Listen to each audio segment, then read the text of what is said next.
Punjab medium industrial board के chairman का ओहदा संभाला है नील गर्ग ने, हमारे साथ हैं, बातचीत करेंगे उनसे। नील जी, बहुत समय हो गया था पार्टी में और चेयरमैनी जो मिली है इसे किस तरह से देखते हैं? बड़ी खुशी हो रही है जी, मान साहब का धन्यवाद कि उन्होंने इतनी बड़ी रिस्पॉन्सिबिलिटी मेरे को दी है। और मैं तो एक आम सा वर्कर हूँ और रिस्पॉन्सिबिलिटी भी उस डिपार्टमेंट की दी है तो जिसके ऊपर पूरे पंजाब की आंखें लगी हुई हैं, क्योंकि जब दी रंगला पंजाब बनाना है तो लोगों को रोज़गार देना पड़ेगा और रोज़गार का रास्ता जो वो इंडस्ट्री से होकर जाता है, तो इसलिए बड़ी जिम्मेवारी है और मैं धन्यवाद करता हूँ मुख्यमंत्री साहब का। आपकी ज्वाइनिंग की जैसे ही बात आई, साथ में पता लगा कि पार्टी जो है उसको राष्ट्रीय पार्टी का दर्जा मिल गया है, तो दो खुशियाँ साथ थी। ये तो और भी बड़ी खुशी की बात है क्योंकि हमारे जो वॉलंटियर है ये उनकी 10 साल की मेहनत है और ये पहली बार हुआ है कि 10 साल में कोई भी पॉलिटिकल पार्टी को राष्ट्रीय दर्जा मिल जाए। आज हमारी पंजाब में 92 सीट्स के साथ सरकार है, दिल्ली में 62 सीट के साथ सरकार है, गोवा में हमारे 2 MLA हैं, गुजरात में हमारे 5 MLA हैं। और आप देखिएगा अभी जो इलेक्शन होने जा रहा है, चाहे वो मध्य प्रदेश का इलेक्शन हो, छत्तीसगढ़ का हो, राजस्थान का हो, हरियाणा का हो, बड़ी वहाँ पे जो जीत हम प्राप्त करेंगे। आपकी इंडस्ट्री की बात करते हैं, अब आपको मीडियम इंडस्ट्री के डेवलपमेंट के ओहदा जो है बोर्ड का दिया गया है, तो इसको किस तरह से आगे लेके जाएंगे, कितना चुनौतीपूर्ण इसे मानते हैं? जैसे मैंने आपको पहले बताया कि 32% जो रोज़गार है पंजाब में वो इंडस्ट्री ने दिया हुआ है और लोगों को रोज़गार जो है सरकारी नौकरी देना हर एक के लिए संभव नहीं है। अभी हमने पहले वर्ष में 30,000 के लोगों को जो है नौजवानों को रोज़गार दिया है।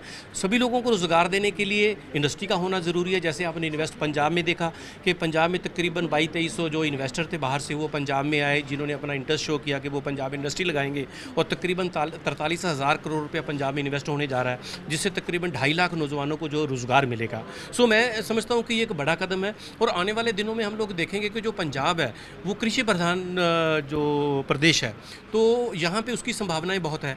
कहीं पे हमारे आलू होता है, कहीं पे हमारे फ्लावर्स की फसल होती है, कहीं नरमा होता है, कहीं कीनू होता है। तो नेचुरली उस जो एग्रीकल्चर बेस्ड यदि हम इंडस्ट्री लेके आएंगे तो उससे ना केवल हमारी जो कृषि है वो प्रफुल्लित होगी, किसान प्रफुल्लित होगा, पर एट द सेम टाइम जो हमारे नौजवानों को भी रोज़गार मिलेगा।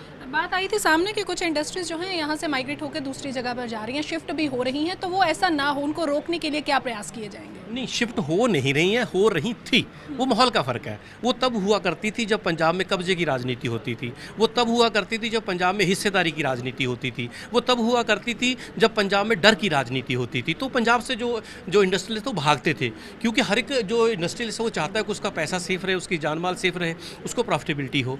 यदि आप हिस्से डालोगे, गुंडागर्दी करोगे, ऐसी राजनीति में कौन यहाँ पे इंडस्ट्री लगाएगा? अब माहौल बदल चुका है।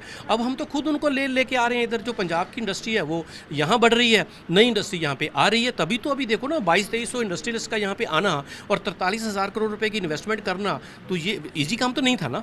तो इसके लिए मुख्यमंत्री साहब ने प्रयास किए हैं और मुख्यमंत्री साहब अक्सर एक चीज़ बोलते हैं कि उनको किसी इंडस्ट्रियलिस्ट ने बोला कि हमारे को सरकार की सपोर्ट चाहिए, तो उन्होंने सोचा कि कहीं इनको कोई प्लाट वॉट चाहिए होगा, कोई सस्ती बिजली चाहिए होगी या कुछ और, तो उन्होंने पूछा कि भाई खुल के बताओ क्या चाहिए। वो कहते बस हमारे को जो हिस्सेदारी की राजनीति है ना उससे बचा देना, वही हमारे को चाहिए, बाकी तो इंडस्ट्री हम लगाने को तैयार हैं। पूरा परिवार आपका आज यहाँ पर मौजूद है, तो कितनी हिस्सेदारी परिवार की भी मानते हैं? तो हिस्सेदारी तो परिवार की है जी।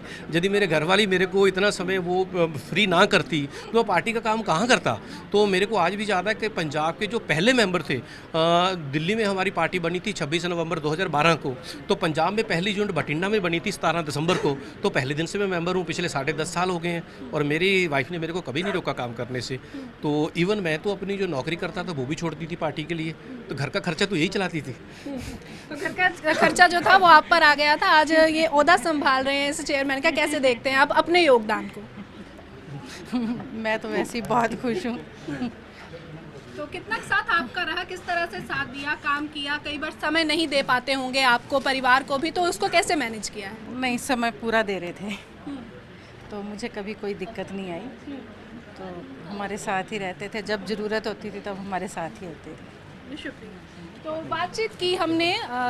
आज यहाँ पर ओहदा जो है वो संभाला है नील गर्ग ने। मीडियम इंडस्ट्रियल बोर्ड का जो है इन्हें आज चार्ज यहाँ पर मिला है। अपने परिवार के साथ यहाँ पर पहुँचे हुए थे और इनका कहना है कि पार्टी को राष्ट्रीय दर्जा भी मिल चुका है। उसके बाद इन्होंने अपनी जो ओहदेदारी है वो संभाल रही है। अब आगे जो इंडस्ट्री पंजाब में है उसको किस तरह से आगे मैनेज किया जाए, किस तरह से और बढ़ाया जाए, प्रफुल्लित किया जाए, इसको लेकर के काम किया जाएगा। वीडियो जर्नलिस्ट ललित के साथ खबरें अभी तक के लिए चंडीगढ़ से हरसिमरत।